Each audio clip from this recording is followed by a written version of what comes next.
आणखी एक प्रकरण समोर आलं आरोप होतो की धनंजय मुंडे आणि वाल्मी कराड यांनी कृषी विभागाचे 200 कोटी रुपये परस्पर उचलले. लई खाल्लं असं होते आणि काय घेतो पण इतकलीच्या यायला इथं लोकांना 500 रुपये बघायला मिळाला, मोटरसायकलचा टायर बदलत आहे ना, आणखी इतकले पैशाचं कायच करीत होती.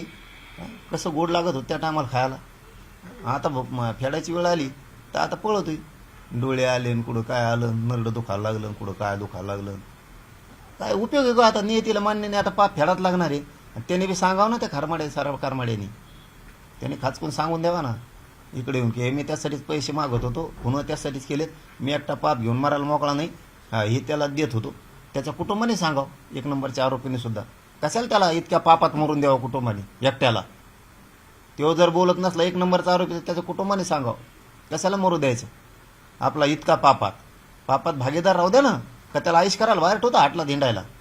मग ते कोंकडच्या हाटेला जाईन परदेशात, इकडं तिकडं, आणि फोटो टाकीन इकडं त्याच्या टोळीला. मग त्याची टोळी समर्थन करणार, मग आमचा साहेब, आमचा आमका, आणि मग ते एवढे हाणतात चिरगुटचाटे. हो ना, या खंडाण्याच्या पैशाच्या जीवावर जगलेली कोंकड काही म्हणतात, मग काही लिहितात, सपोर्ट करतात. तुम्ही जितका सपोर्ट करता आमच्या आंदोलनाला विरोध करणार ना, मला विरोध करणार असं सपोर्ट करतात भयंकर. आणि मी मोजित होय तुम्हाला, तुम्ही किती सपोर्ट करा तितकं तुमच्या याच्याकडे बघतो मी बी. हां, तुम्ही तिकडं मला इकडं छिडिता, मी तिकडं कार्यक्रम लावतो त्याचा. तुम्ही टेन्शन ना घेऊ, आणि एकदा आंदोलनात मोकळं होऊन द्या, सगळ्याच हिशोब करतो त्यांसाठी.